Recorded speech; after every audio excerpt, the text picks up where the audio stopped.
Shalom saudara-saudara, saya saat ini ada di mobil saya.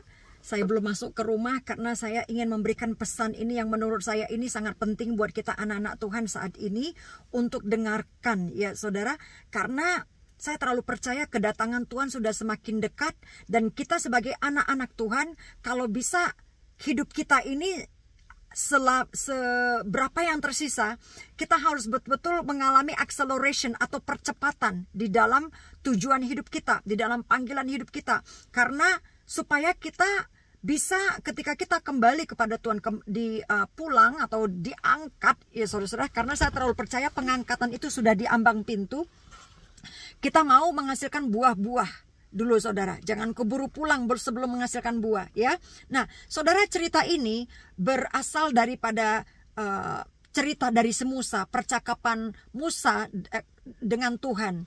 Ketika Tuhan memanggil Musa untuk suatu tugas atau panggilan untuk membebaskan bangsa Israel dari Mesir. Dan saudara, biasanya ya, ketika seseorang dipanggil Tuhan untuk suatu tugas yang besar, itu tentu tidak mudah untuk menerimanya.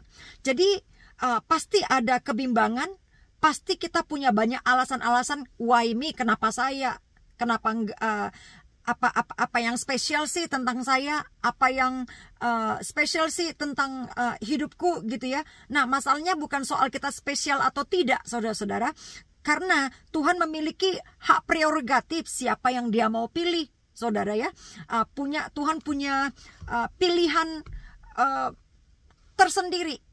Dia bisa pilih siapa saja. Tapi kalau kita dipilih, itu adalah suatu kasih dan anugerah. Bukan karena kuat dan gagah perkasa kita, melainkan oleh karena kasih dan anugerah dan kemurahan Tuhan. Jadi saudara, pertanyaannya, bagaimana saya tahu kalau saya dipilih gitu kan ya. Nah begini saudara, Tuhan itu nggak harus berbicara kepada kita seperti kayak pengalaman Musa dengan burning bush-nya, dengan semak belukar yang kebakar gitu ya. Tapi secara fisik api itu nggak membakar. Itu berupa kayak semacam supernatural experience gitu, encounter dengan Tuhan. Atau mungkin saja Tuhan tidak memberikan kita suatu pengalaman yang supernatural seperti pengalaman-pengalaman nabi-nabi di perjanjian lama. Dengar suara audible gitu ya, Musa, Musa gitu kan ya, ketika Musa dipanggil. Tuhan sudah punya banyak suara yang available, yang tersedia kepada kita. Yang paling utama Tuhan berbicara kepada kita yaitu melalui firman-Nya ya. Nah, di Yesaya 61 dikatakan begini saudara. Yesaya 61 kita baca ya. Bentar. Supaya saudara bisa kenalin suara Tuhan memanggil saudara. Di Yesaya 61 dikatakan begini. Roh Tuhan Allah ada padaku, oleh karena Tuhan telah mengurapi aku. Ia telah mengutus aku untuk menyampaikan kabar baik kepada orang-orang sengsara dan merawat orang-orang yang remuk hati, untuk memberitakan pembebasan kepada orang-orang tawanan dan kepada orang-orang yang terkurung kelepasan dari penjara, untuk memberitakan tahun rahmat Tuhan dan hari pembalasan Allah kita, untuk menghibur semua orang berkabung. Nah saudara bisa lanjut ya ceritanya nanti di ayat ini. Nah saudara, ketika Tuhan berbicara kepada saudara lewat firman-Nya, mungkin ketika saudara lagi renungan harian, mungkin ketika saudara lagi berdoa, Tuhan kasih ayat tertentu ya yang kayaknya berbicara kepada saudara, atau ketika saudara lagi baca renungan harian, itu ayat seperti kayak loncat gitu ke dalam roh saudara dan ke dalam pikiran saudara. Saudara tahu bahwa saudara merasa bahwa Tuhan ini sedang berbicara dan tiba-tiba jadi rema gitu ya saudara buat saudara. Nah firman Tuhan ini berbicara terus, baik itu nanti saudara lagi beribadah di gereja, khotbahnya lagi-lagi soal bicara panggilan Tuhan, urapan Tuhan atas saudara, atau saudara dapat suatu pesan yang sama, satu panggilan untuk melaksanakan tugas ilahi. Pasti saudara akan mengalami kebimbangan. Ini suara Tuhan atau tidak? Gue ini dipanggil Tuhan atau enggak? Ya, Mungkin saudara bertanya kepada Tuhan, siapakah aku ini Tuhan? Gue gak punya apa-apa, gue gak punya banyak uang, gue gak punya banyak resources, ya, sumber-sumber, atau tidak punya, tidak kenal siapa-siapa, gue gak punya platform, gue gak punya banyak followers gitu ya, teman-teman. Atau saudara-saudara, mungkin saudara punya banyak excuse, reason, alasan-alasan, pertanyaan kepada Tuhan. Ya, sebagai manusia wajarlah ya, begitu. Tapi coba mari kita lihat. Memang ada kebimbangan itu, ada pertanyaan itu. Di saat kita merasa mempertanyakan identitas kita. Wajar. Saya pikir itu sangat manusiawi sekali. Nah, dan Tuhan pun akan deal gitu ya dengan kita, dengan sense of identitas kita, dengan perasaan akan identitas kita, dengan cara Tuhan. Nah, salah satu yang kita pelajari adalah yang Tuhan highlight, garis bawahi dari pengalaman si Musa adalah, pertama, Tuhan mau kasih tanda sama si Musa. Waktu itu si Musa tanya, gimana kalau nanti Tuhan, what if, gimana jika mereka nggak percaya saya Tuhan? Kalau saya ini dikirim Tuhan, gimana kalau mereka nggak percaya? Kalau Tuhan panggil saya? Gitu loh saudara ya, alasannya. Nah, Tuhan jawab pertanyaan si Musa dengan memberikan tanda. Tanda yang diberikan itu adalah, ya, di Keluaran 4 dikatakan begini. Lalu sahut Musa, bagaimana jika mereka tidak percaya kepadaku dan tidak mendengarkan perkataanku, melainkan berkata, Tuhan tidak menampakkan diri kepadamu. Tuhan berfirman kepadanya, apakah yang di tanganmu itu? Jawab Musa, tongkat. Lalu ayat 3-nya, firman Tuhan, lemparkanlah itu ke tanah. Dan ketika dilemparkannya ke tanah, maka tongkat itu menjadi ular, sehingga Musa lari meninggalkannya. Tetapi firman Tuhan kepada Musa, ulurkanlah tanganmu dan peganglah ekornya. Musa mengulurkan tangannya, ditangkapnya ular itu, lalu menjadi tongkat di tangannya. Wah, saya udah mau kehabisan baterai ini teman-teman. Sebentar, saya colokin dulu.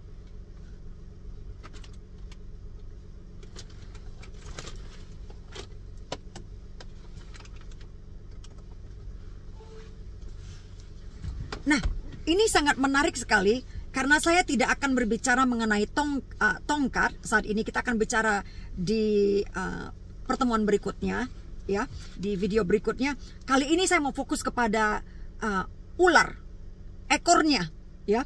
Kok Tuhan kasih tahu Musa, berikan perintah kepada Musa untuk pegang ekornya, bukan kepalanya, padahal yang berbahaya itu kan adalah kekuatan daripada ular itu kan di bisanya, di bagian kepalanya. Kenapa nggak dipukul? Kenapa nggak ditangkap aja bagian kepalanya? Gitu kan ya? Secara logika kan begitu. Tapi kenapa disuruh bagian ekornya? Suruh pegang bagian ekornya. Nah, disitulah saudara saya mulai memberikan research gitu ya. Kenapa bagian ekor? Kenapa ya? Memang kita pernah sering lihat biasanya snake handler atau orang-orang yang pawang ular, mereka selalu memegang ekor. Kita lihat banyak mereka selalu memegang ular bagian ekornya dulu gitu kan ya. Nah, pertanyakan kenapa gitu kan ya, secara sains gitu loh, di dalam dunia perularan. Kenapa? Kan patut dipertanyakan. Karena Tuhan sendiri memerintahkan untuk pegang ekor ular. Berarti kan kita patut pelajari cara pikirnya Tuhan. Kenapa ya? Begitu ya. Sehingga kita tahu rahasia dibalik daripada perintah Tuhan tersebut. Nah, saudara, saya dapat research, tapi researchnya ini dalam bahasa Inggris ya, jadi saya akan terjemahkan begitu. How does a snake react when held by the tail? Jadi kenapa ular itu mesti dipegang dengan ekornya, dan reaksi ular itu apa? Begitu dipegang bagian ekornya. Nah, pertama-tama secara general gitu, pawang ular seringkali memegang seekor ular, yaitu bagian ekornya. Ya, untuk apa? Untuk mengkontrol pergerakan daripada ular tersebut. Karena ketika dia memegang ular tersebut, ada jarak antara bagian kepala ular tersebut dengan dirinya. Jadi ini untuk menjaga jarak sehingga menjaga keamanan ya dari serangan si ular tersebut. Nah, tapi ada juga saudara, walaupun kadangkala untuk ular yang agresif katanya ini tidak selalu safe, tapi perlu kita catat ya tentang nature atau sifat alami daripada ular ya. Nah, kalau kita pegang bagian ekor daripada ular tersebut, maka ular tersebut akan kehilangan kontrol dan kehilangan stabilitasnya. Karena seekor ular itu bergantung kepada kekuatan daripada tubuhnya untuk bergerak secara efisien. Nah, ketika dipegang di bagian ekornya, maka ular itu kehilangan keseimbangannya dan mereka akan struggle ya, susah untuk mendapatkan kontrolnya atau untuk mengkontrol pergerakannya. Nah, karena ular itu menggunakan muscle ya, muscle itu urat ya, kontraksi untuk berkontraksi di sepanjang bagian tubuhnya, maka ketika memegang bagian ular tersebut di bagian ekornya, maka itu akan mendisrupt atau mengganggu atau menghentikan pergerakan yang normal daripada ular tersebut, membuat ular tersebut tuh lebih susah untuk strike, untuk menyerang secara akurat. Jadi begitu loh saudara ya. Nah, yang kedua, defense mechanism and striking reflex. Juga untuk mekanisme daripada pertahanan dan penyerangan dari refleks. Kadang-kadang ular itu ya saudara, mereka tuh akan menggulung gitu ya, dan akan menyerang secara berbalik arah gitu loh, jadi ke belakang untuk menggigit orang yang memegang mereka. Jadi banyak ular-ular yang non venomous, yang tidak berbisa, masih bisa menggigit atau melingkar gitu loh saudara, untuk mempertahankan dirinya. Nah, jika ular tidak bisa menjangkau pawang itu, mungkin dia akan menyerang secara violent, atau dia mungkin menggulung gitu ya di sekitar sesuatu yang memegangnya, untuk memegang, untuk mendapatkan kendali kembali gitu loh saudara-saudara. Yang ketiga, stress and fear response. Jadi respon yang sangat mengstreskan dia dan ketakutannya. Jadi ular tidak suka dipegang di bagian ekornya, karena itu akan membuat mereka tuh menjadi vulnerable. Vulnerable tuh menjadi lemah gitu loh ya saudara ya. Di dalam alam liar itu predator seringkali menyerang ular dari belakang, supaya mereka secara instinktif atau secara insting panik ketika mereka berusaha untuk mengendalikan dirinya gitu loh teman-teman ya. Jadi itu sebabnya saya percaya, karena Tuhan tahu, karena dia yang menciptakan ular, Tuhan tahu kekuatan dan kelemahan dari seekor ular, karena dia yang menciptakannya. Jadi Tuhan mengatakan kepada si Musa, peganglah ular itu dari ekornya. Apa pelajaran rohaninya? Pelajaran rohaninya adalah, ingat, ekor itu adalah titik lemah daripada si ular. Nah, pelajaran rohaninya adalah Tuhan tidak pernah ketika dia mengutus kita untuk melakukan tugas panggilan kita atau untuk berperang di zona peperangan dengan musuh kita, dengan memposisikan diri kita di tengah-tengah situasi yang sangat berbahaya, di mana musuh bisa menyerang kita dan membuat kita menjadi lemah.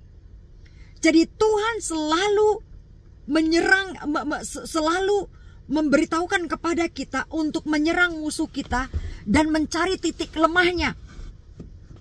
Kita mesti tahu strategi, kekuatan, dan kelemahan daripada musuh kita.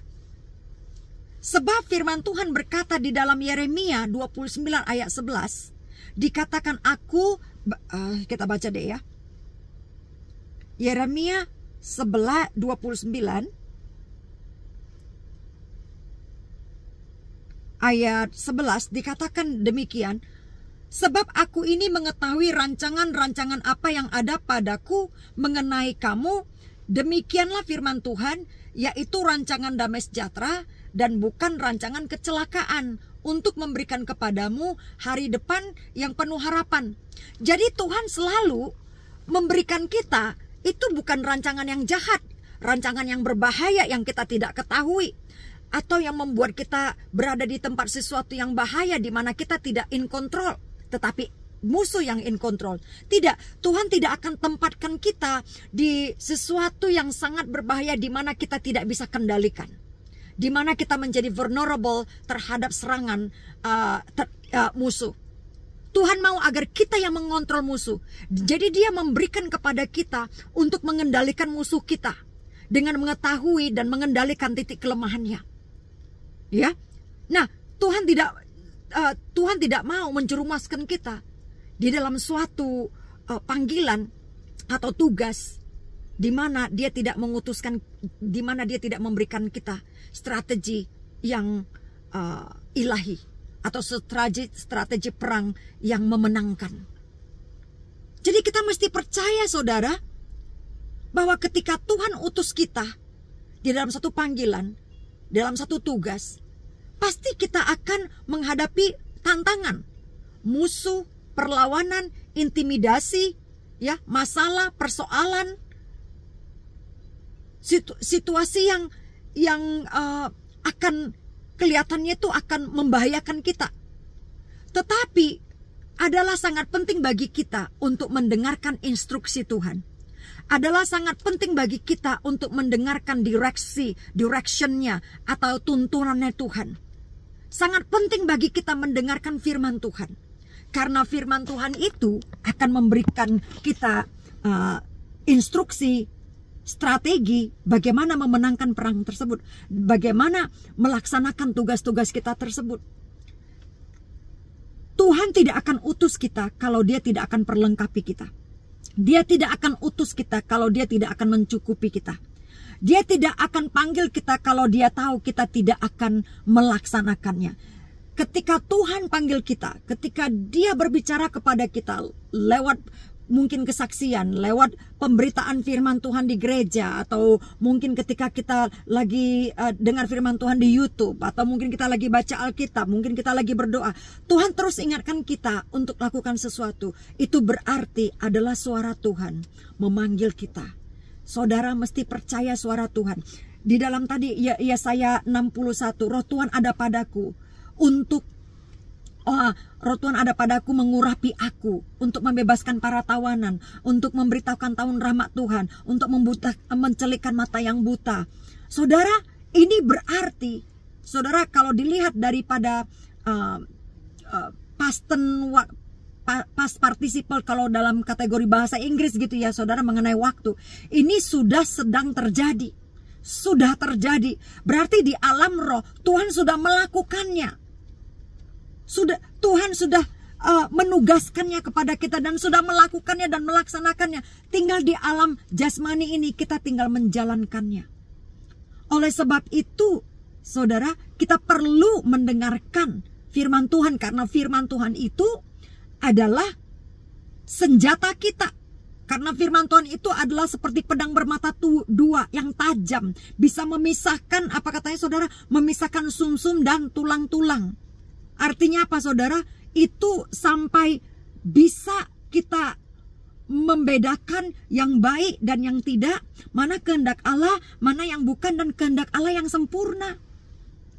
Nah, firman Tuhan itu juga katanya, firman-Mu itu adalah pelita bagi kakiku dan terang bagi jalanku. Tentu kalau kita mau menjalankan tugas, kita mesti jalan toh. Nah, kadangkala ketika kita sedang mau menjalankan tugas ini, saudara, kita tidak selalu punya gambaran yang jelas. Kita tidak selalu punya petunjuk yang jelas. Mungkin kita berada dalam satu ketidakpastian. Ya, ketidakmenentuan. Ini pasti ada. Tetapi saudara, mungkin kita lagi berjalan di dalam kegelapan. Kayaknya kita tuh nggak ada visi. Mungkin kelihatannya kayaknya jalan kita, situasi di sekitar kita nggak jelas gitu. Gimana caranya Tuhan? Aduh, keluargaku aja masih berantakan. Suamiku aja masih belum serius dengan Tuhan. Anak-anakku aja belum pada ngikut Tuhan. Gue aja cuma bisa ngomong. Gue gak punya banyak uang untuk melakukan tugas ini. Ya, banyak hal. Gimana caranya ya? Gue gak tahu banyak orang. Gue gak banyak koneksi. Gue gak punya platform. Gue gak punya followers. Gimana caranya nih gue melakukan ini? Nah, saudara, pasti ada banyak kegelapan, ketidakpastian ada di sekitar kita. Itu sebabnya kita perlu firman Tuhan, baca firman Tuhan. Karena firman Tuhan itu akan menerangi kegelapan, ketidakpastian di sekitar kita. Ingat bangsa Israel ketika mereka keluar dari tanah Mesir. Ya, mereka lagi dalam perjalanan malam-malam, saudara, gelap-gelap. Tetapi Alkitab berkata bahwa Tuhan menuntun mereka di malam hari dengan pilar api. Api itu berbicara, saudara, ya, firman Tuhan, karena firman Tuhan itu seperti api katanya, ya. Nah, mereka dituntun oleh firman Tuhan di tengah-tengah kegelapan. Api itu juga berbicara Roh Kudus. Roh Kudus menuntun mereka sehingga mereka tidak berjalan di tengah-tengah kegelapan, mereka berjalan di terang.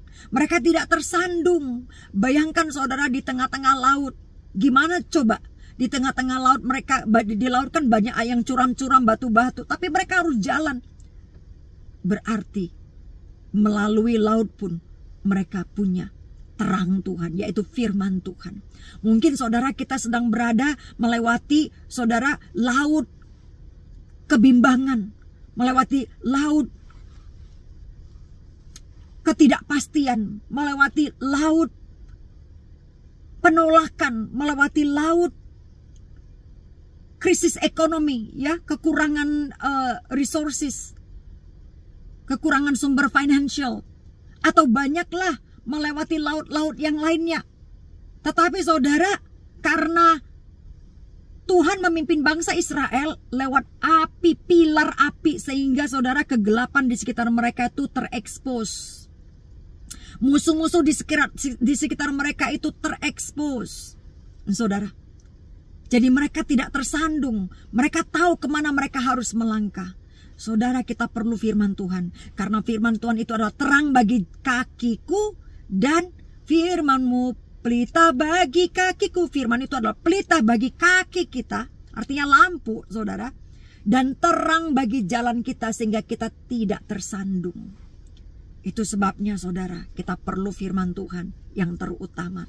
Ketika si Musa menerima instruksi, menerima firman Tuhan, pegang itu bagian ekornya.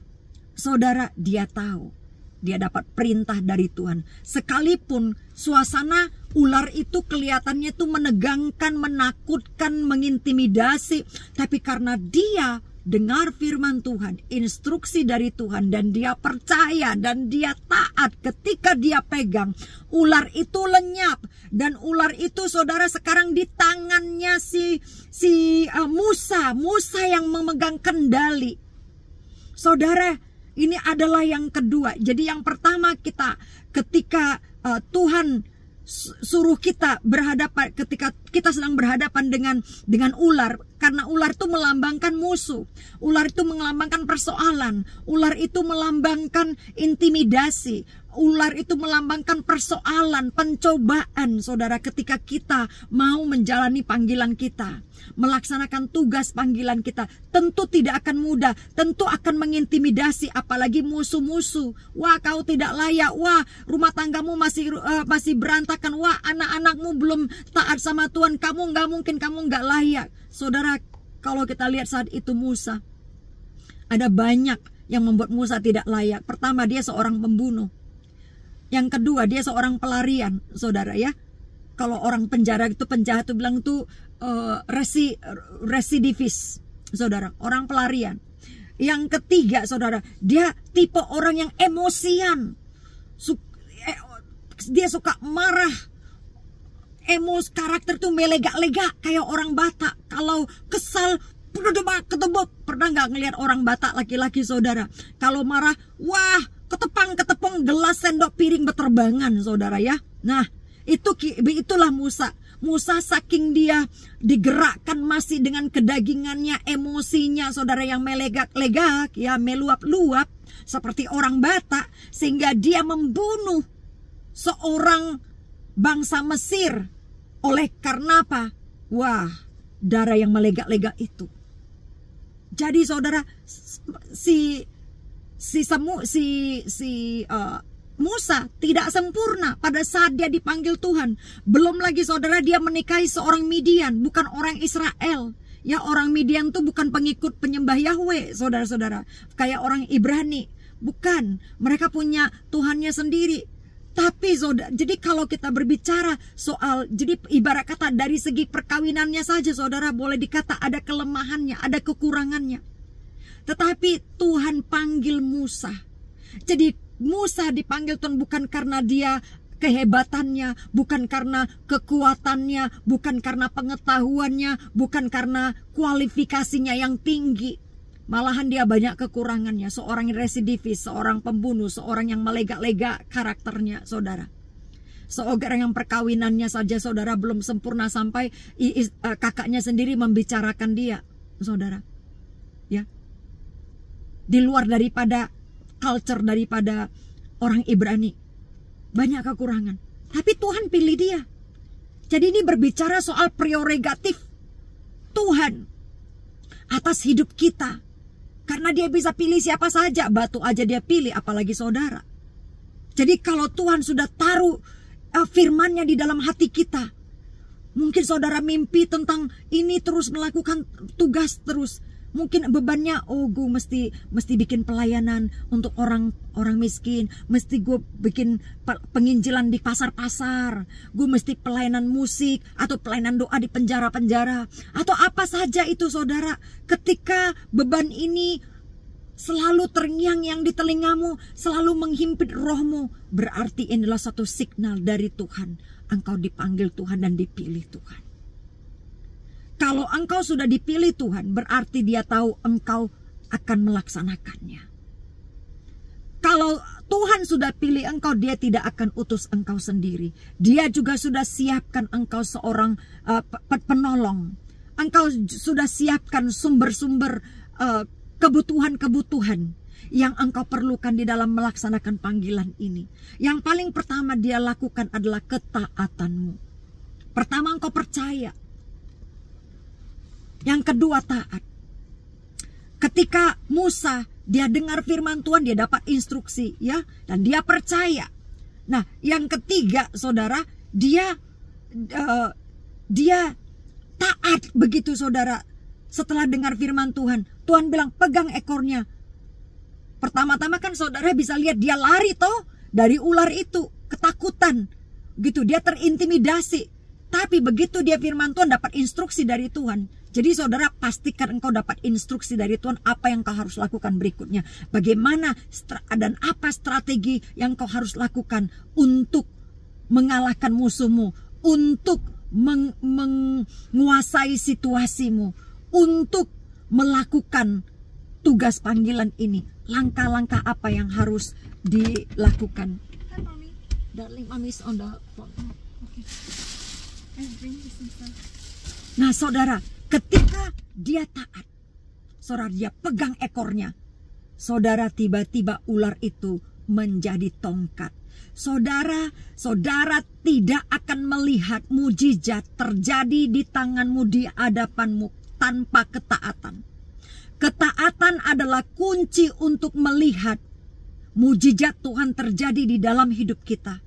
Ketika kita melaksanakan tugas kita. Ketika kita taat di dalam perintah Tuhan kepada kita. Dan kita melakukannya dengan iman percaya kita. Maka kita akan melihat musuh-musuh menghilang, lenyap, pudar dari sekitar kita. Persoalan itu menjadi disappear. Menjadi hilang, lenyap. Sekarang saudara, kita yang memegang kendali. Bukan lagi musuh, bukan lagi ular. Bukan lagi persoalan. Sekarang persoalan ada di tangan kita. Kita yang kendalikan si ular tadi itu. Kita yang kendalikan si musuh tadi. Sehingga musuh menjadi powerless. Persoalan menjadi powerless. Malahan saudara, Tuhan membuat dan membalikkan saudara situasi persoalan. Ya saudara, musuh-musuh kita. Saudara, itu malah menjadi alat yang diubahkan Tuhan di tangan kita, menjadi alat untuk membebaskan umat Tuhan, untuk menjadi alat melakukan mujizat-mujizat Tuhan di tangan kita. Kuncinya adalah ketaatan. Ketaatan akan mengubahkan dan mengalahkan musuh-musuh kita, dan mengubahkan musuh menjadi alat yang kita bisa kendalikan untuk melakukan mujizat Tuhan. Ingat cerita si Yusuf? Yusuf berkata di Kejadian 50. Dikatakan begini kepada saudara-saudaranya.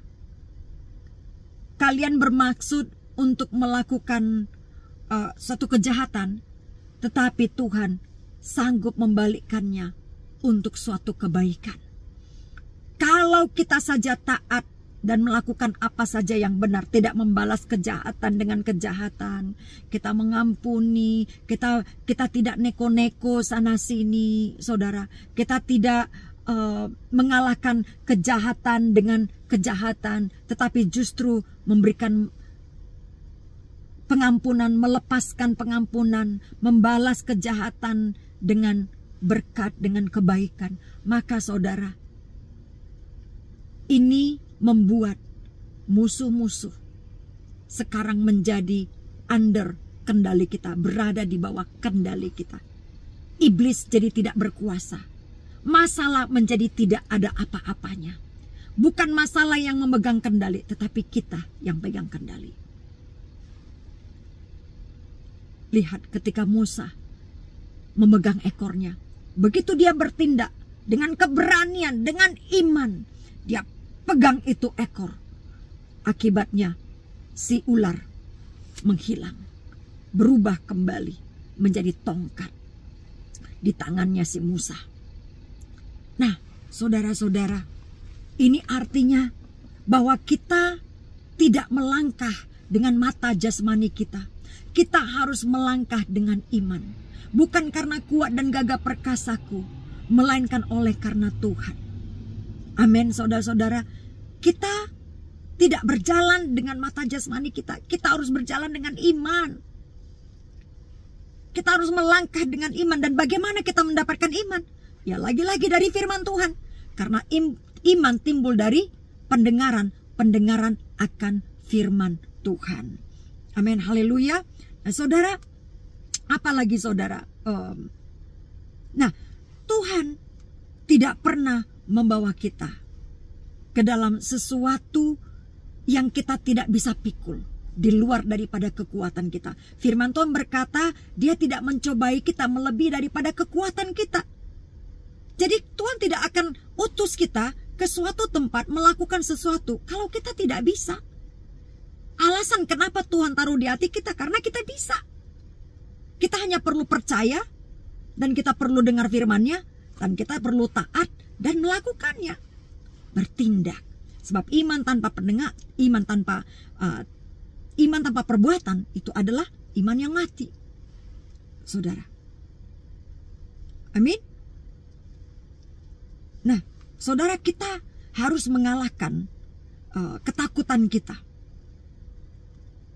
Dan ketika Musa memegang ekor ular itu juga saudara menyimbolkan atau menandakan penyerahan total kepada Tuhan.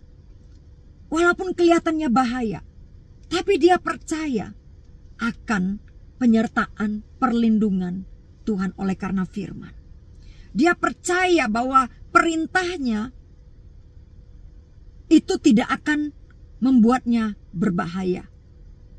Dan melihat kuasa Tuhan sanggup mengubahkan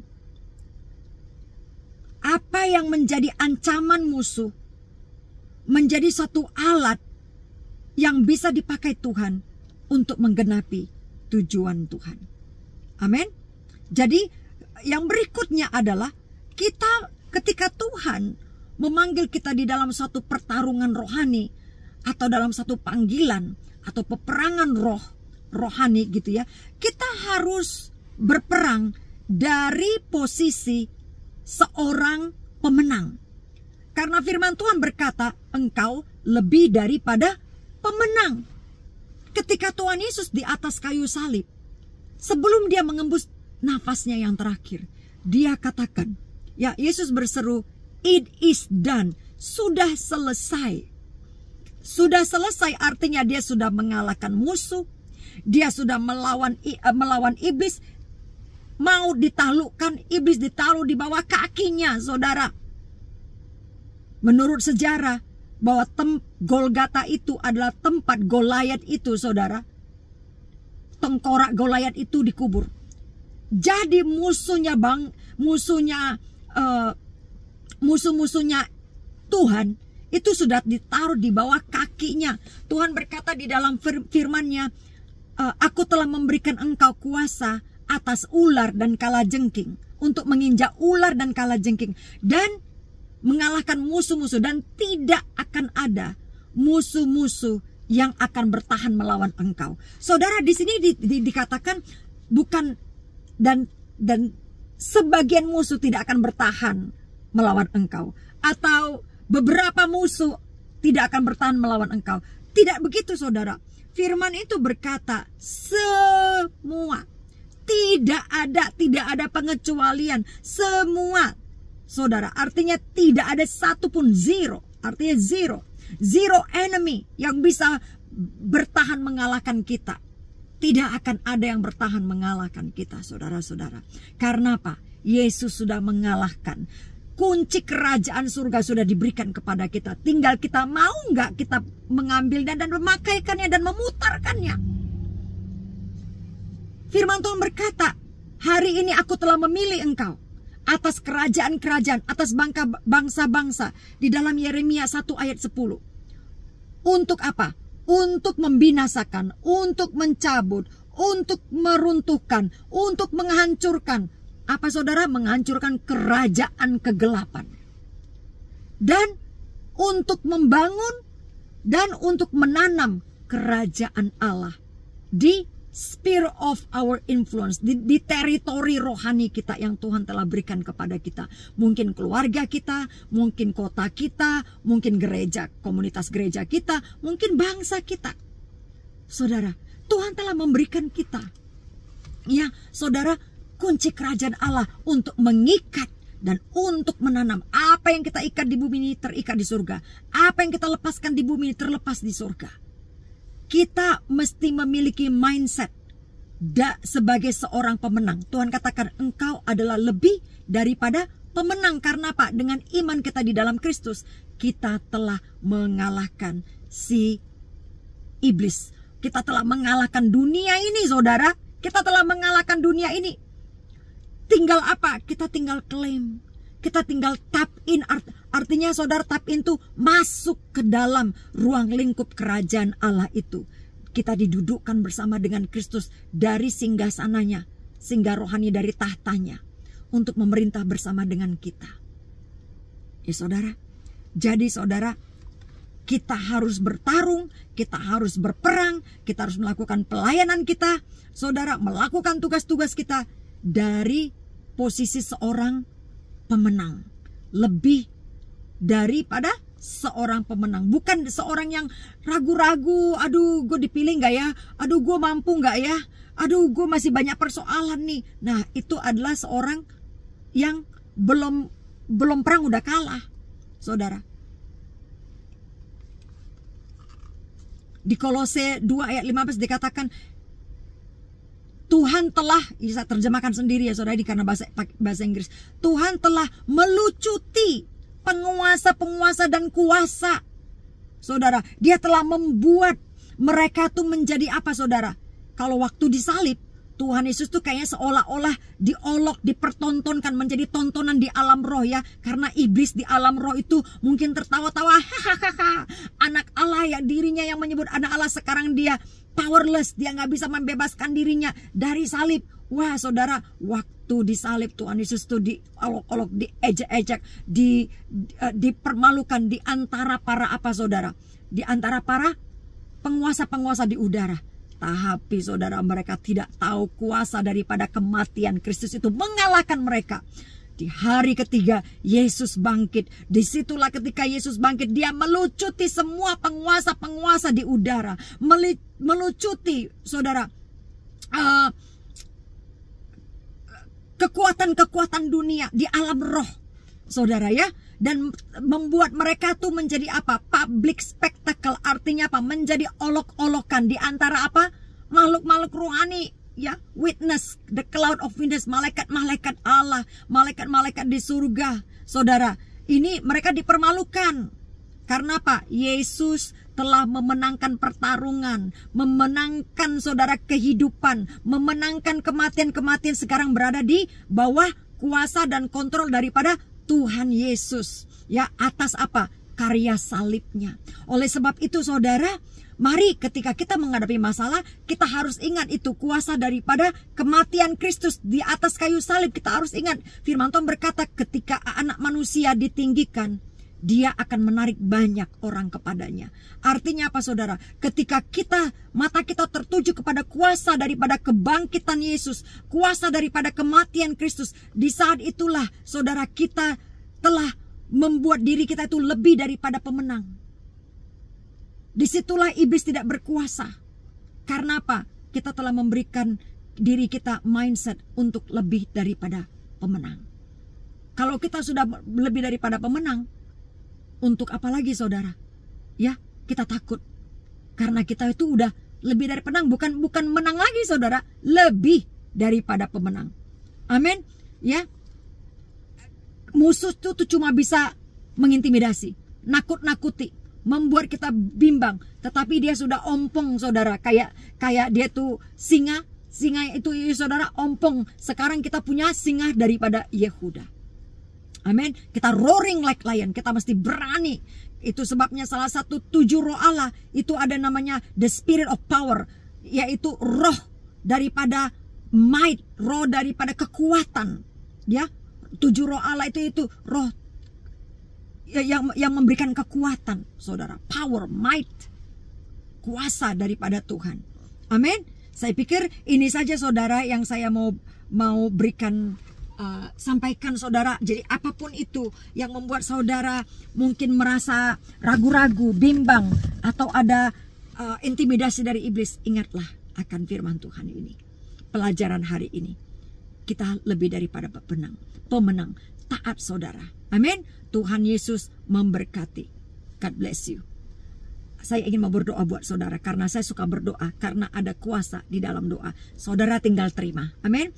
Bapa di surga, hamba-Mu bersyukur Tuhan, oleh karena firman-Mu itu Tuhan Yesus adalah seperti palu yang memukul. Firman-Mu itu adalah pelita bagi kaki kami, terang bagi jalan kami. Firman-Mu itu adalah seperti Tuhan pedang bermata dua, yang akan Tuhan Yesus memisahkan tulang dan susum, sehingga kami boleh membedakan mana yang baik, mana yang tidak, dan mana yang merupakan kehendak Tuhan. Terima kasih Bapa, kegelapan akan ditelanjangi di sekitar kami ketika kami memiliki firman Tuhan, dan firman Tuhan yang akan memimpin menuntun kami melewati jalan-jalan kegelapan ketidakpastian, melewati jalan-jalan keraguan-raguan, melewati Tuhan Yesus jalan-jalan yang berbatu-batu. Tuhan Yesus, kami tidak akan tersandung karena iblis akan ditelanjangi, iblis akan kabur dari hadapan kami Tuhan Yesus, karena Bapa, Engkau telah memberikan kami kuasa atas ular dan kalajengking. Kami lebih daripada pemenang. Oh Tuhan, kuasa iblis sudah dikalahkan, iblis sudah dibuat lemah. Dan Engkau memberikan kami strategi Tuhan Yesus dan petunjuk dan arahan apa yang harus kami lakukan berikutnya untuk kami bisa mengalahkan si musuh, si iblis. Kami terlalu percaya ya Bapa bagi anak-anak-Mu apabila mereka mengalami lembah-lembah kebimbangan, lembah-lembah keraguan, ketidakpastian. Hamba-Mu berdoa saat ini biarlah roh ketaatan turun atas mereka.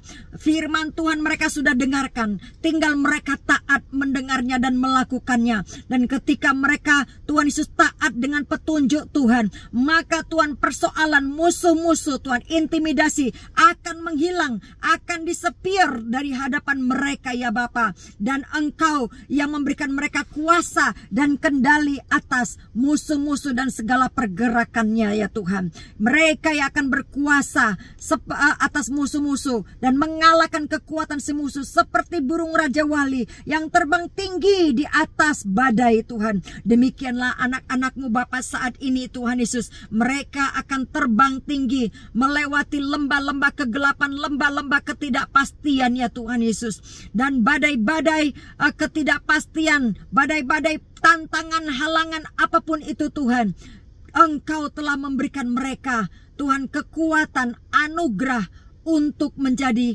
lebih daripada pemenang. Di dalam nama Tuhan Yesus Kristus, berikan keberanian, kekuatan, anugerah kasih karunia Tuhan kepada anak-anak-Mu ya Tuhan, untuk mereka boleh menjalani setiap panggilan mereka. Mereka tidak akan takut karena Roh Kudus, Roh Allah turun atas mereka. Mahkota kemuliaan-Mu, awan kemuliaan-Mu akan melingkupi anak-anak-Mu Bapa. Di dalam nama Tuhan Yesus Kristus, terpuji nama-Mu Tuhan. Kiranya damai sejahtera yang melampaui segala akal memelihara hati dan pikiran anak-anak-Mu saat ini. Di dalam nama Tuhan Yesus, hamba berdoa dan mengucap syukur. Haleluya. Amin. Terima kasih saudara-saudara. Tuhan Yesus memberkati. God bless you. See you next time. Bye-bye.